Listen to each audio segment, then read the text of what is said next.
ఇకపై ration card updates కోసం, కొత్త రేషన్ కార్డుల కోసం సచివాలయాలకు వెళ్ళాల్సిన పని లేదు. హలో అందరికీ, welcome to guide for you channel. ఈ వీడియోలో కొత్తగా రేషన్ కార్డ్కి సంబంధించిన అప్డేట్ గురించి చూద్దాము. ఆంధ్రప్రదేశ్ ప్రభుత్వం ప్రజలకి అదిరిపోయే అప్డేట్ అయితే ఇచ్చింది. ఇకపై రేషన్ కార్డుల గురించి ఏదైనా సమస్యలు వచ్చినా, కొత్త రేషన్ కార్డులు అప్లై చేసుకోవాలన్నా సచివాలయానికి వెళ్ళకోకుండా మీ సేవా కేంద్రాలలోనే పని పూర్తి చేసుకోవచ్చు.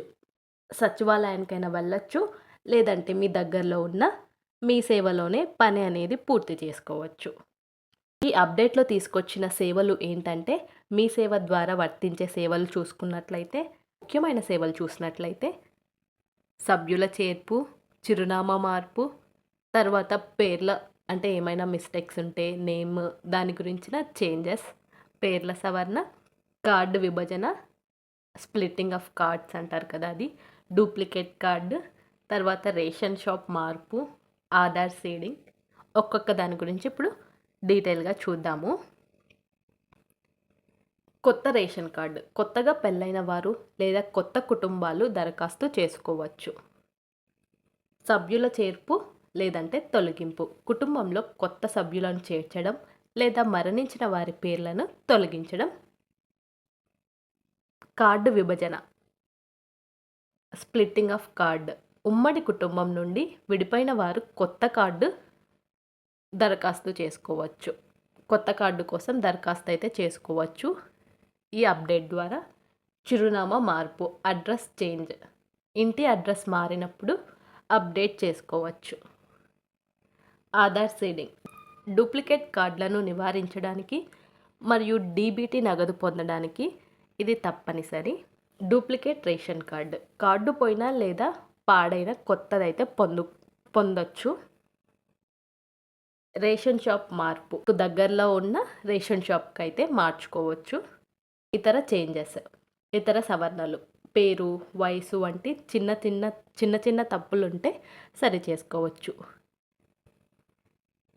ఇలా 9 సేవలను మనకు ఈ అప్డేట్ ద్వారా తీసుకొని వచ్చాయి. ఇవైతే మనం సులభంగా చేసుకోవచ్చు. ఇంకా ఇందుకోసం మనకు కావాల్సిన పత్రాలు చూసుకున్నట్లయితే, కొత్త రేషన్ కార్డు కోసం ఆధార్ కార్డు, అలానే ఫ్యామిలీ ఫోటో, అలానే వివాహ ధృవీకరణ పత్రం. ఇంకా సభ్యులను యాడ్ చేయాలంటే మీ యొక్క రేషన్ కార్డులో ఏమేం కావాలని చూసుకున్నట్లయితే, బర్త్ సర్టిఫికేట్, తర్వాత ఆధార్, అడ్రస్ చేంజ్ చేసుకోవడానికి చిరునామా మార్పు కోసం ఆధార్ కార్డు, అలానే మీ యొక్క current bill, electricity bill, duplicate card కోసం పాత కార్డు కాపీ లేదంటే ఆధార్ నెంబర్, ఇవైతే కావాల్సి ఉంటుంది. ప్రతిదానికి ఆధార్ అయితే తప్పనిసరి.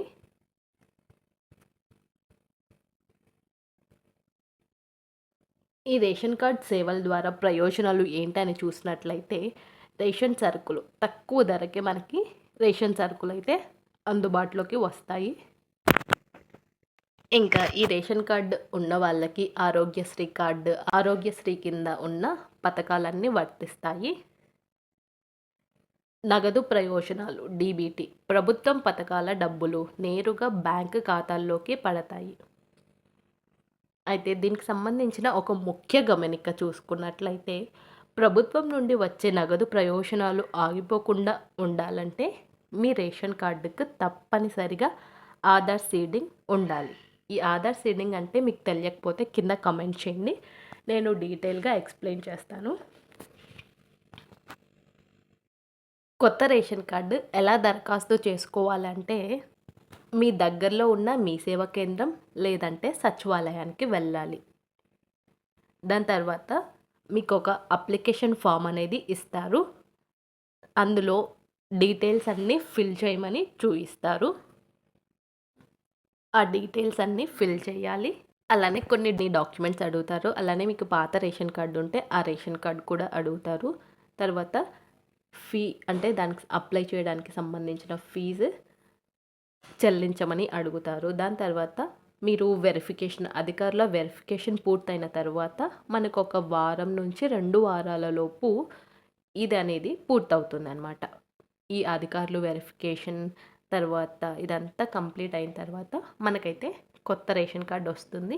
ఇక నుంచి మీరైతే సచివాలయంకి వెళ్ళకుండా మీ సేవలోనే అప్లై చేసుకోవచ్చు.